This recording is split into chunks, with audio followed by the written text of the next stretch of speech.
आज का विषय है योग, ध्यान और मेडिटेशन में विजयी अवस्था।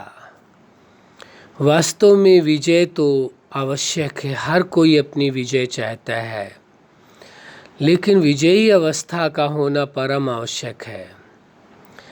तो इस अवस्था को भी आप बहुत अच्छी तरह से अनुभव कर सकते हैं। योग के मार्ग पर चलने वाला प्रत्येक व्यक्ति, ध्यान के मार्ग पर चलने वाला प्रत्येक व्यक्ति, या कहें मेडिटेशन के मार्ग पर चलने वाला प्रत्येक व्यक्ति यही चाहता है कि उसकी विजय हो। हार कोई नहीं चाहता, जीवन में सभी विजय चाहते हैं अपनी। तो विजयी अवस्था होना बहुत आवश्यक है, और वो तभी संभव है जब आप इस सत्य को स्वीकार कर लें कि जिसका संबंध उस सुप्रीम सत्ता के साथ है, जिसका मन का योग सुप्रीम सत्ता के साथ है, उसकी विजय निश्चित है, उसे कोई हरा ही नहीं सकता। अब यदि विजय चाहते हैं तो आवश्यक है कि आप ध्यान करें, मेडिटेशन करें, योग करें, प्रार्थना करें, जो भी तरीका आप अपनाते हैं सुप्रीम सत्ता से जुड़ने का। ये सब तरीके मात्र हैं। तो जो भी आप तरीका अपनाते हैं उस सुप्रीम सत्ता से जुड़ने का, जुड़ करके आप अपने जीवन में विजय हासिल करते हैं, सफलता हासिल करते हैं। तो विजयी बनना बहुत जरूरी है, और विजय तभी होगी जब आपके अंदर साहस होगा, हिम्मत होगी। विजय किसकी होती है? हिम्मत वालों की सदा विजय होती है। जिसमें हिम्मत नहीं है उसकी विजय नहीं हो सकती है। और हिम्मत किसकी हो सकती है? जिसको ये एहसास होता है, जैसे पूर्व की अवस्था में आपने सुना कि आपका साथी कौन है? स्वयं सुप्रीम सत्ता है। तो जिसका साथी स्वयं सुप्रीम सत्ता है तो उसके अंदर कितनी हिम्मत होगी? हिम्मत की कोई सीमा नहीं होगी। तो हिम्मत के आधार से आपको विजय प्राप्त होती है, सफलता प्राप्त होती है। और हिम्मत कैसे आती है? जब आप सुप्रीम सत्ता से साथ सदा रहते हैं, सदा जुड़े रहते हैं, मन का योग सदा रहता है, ध्यान मेडिटेशन में सदा आप सुप्रीम सत्ता से जुड़े रहते हैं, इसलिए आपको सफलता या कहें विजय निश्चित मिलती है, कोई आपको हरा नहीं सकता। तो विजयी अवस्था बहुत ही अच्छी अवस्था है, सभी के लिए आवश्यक है, एक के ही लिए नहीं, सभी के। जो लोग ध्यान, योग, मेडिटेशन के मार्ग पर चलते हैं वो लोग भी, और जो नहीं चलते हैं वो भी। हर कोई अपने जीवन में विजय चाहता है, हार कोई नहीं चाहता है। कोई चाहता है? कोई नहीं चाहता। लेकिन हार का कारण क्या होता है?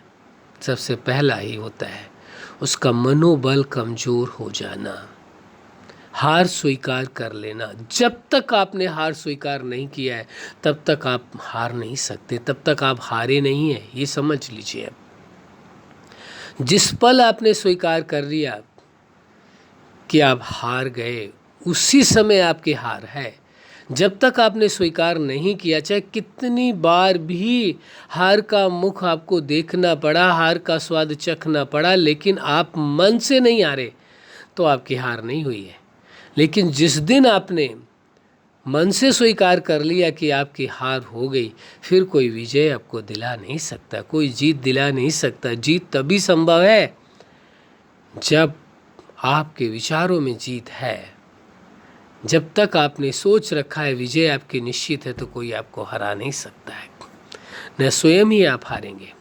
लेकिन जिस पल आपने हार स्वीकार कर लिया, कोई आपको विजय नहीं दिला सकता। मिल जाए वो आपका लक है, वो अलग विषय है, वो रेयर केसेस, कई लाखों करोड़ों में एक के साथ ऐसी घटना घट जाए, अलग विषय है। लेकिन जीत, मान लीजिए कोई हार मान चुका है और उसे जीत मिल गई, तो भी तो जीत की खुशी नहीं हो पाएगी इसको, क्योंकि मनोबल कमज़ोर हो गया, उसने हार स्वीकार कर ली है। हार का गम ही उसे जीत की खुशी नहीं दिला पाएगा, विजय सफलता की खुशी नहीं दिला पाएगा। और यदि विजय सफलता की आपको खुशी है तो हार कभी आपको दुख नहीं दे सकती है। हार करके भी आप हार नहीं सकते हैं। कई लोग तो जीत करके भी हार जाते हैं और कई लोग हार करके भी जीत जाते हैं। बड़ी विलक्षण बात है। हार जीत का खेल है ये, लेकिन जीत उसी की है, विजय उसी की है जिसने विजय स्वीकार कर ली है, और हार उसी की है जिसने हार स्वीकार कर लिया। जिसने हार स्वीकार नहीं की, कितने बार ही क्यों ना उसे कुछ हार का मुख देखना पड़े, लेकिन वो हार नहीं सकता, क्योंकि उसके अंतःकरण में अभी हार का कोई स्थान ही नहीं है। उसने महत्व ही नहीं दिया हार का। महत्व किसका दिया है? उसने विजय का दिया, जीत का दिया। तो आप देखिए, आपको जीत पसंद है या हार सब पसंद है, विजय पसंद है, ये क्या है? आप अपने आप से बात करके देखें, अपने आप से पूछें, खुद से बात करें। सबसे ज़रूरी बात यही है। दुनिया से तो हर कोई बात करता है, लेकिन खुद से बात करिए। खुद से पूछिए, आपको विजय पसंद है या हार, जीत पसंद है या हार, क्या पसंद है? जो आपका उत्तर मिले, निश्चित है आपको उत्तर मिलेगा, आपको जीत पसंद है, हार नहीं पसंद है। वही जीत जो अंतःकरण के अंदर है, जो आपके मन में बसी हुई है, वही आपको विजय दिलाएगी, वही आपको सफलता दिलाएगी, वही आपकी जीत कराएगी। कोई नहीं हरा सकता। इसलिए इस सत्य को स्वीकार कर लेना होगा कि जीत वास्तव में मनोबल की होती है, बाहुबल की नहीं, धन के बल की नहीं। जिसका मनोबल ऊंचा है वो हार करके भी कितनी बार हार खाए, लेकिन वो जीत उसको अवश्य मिलेगी।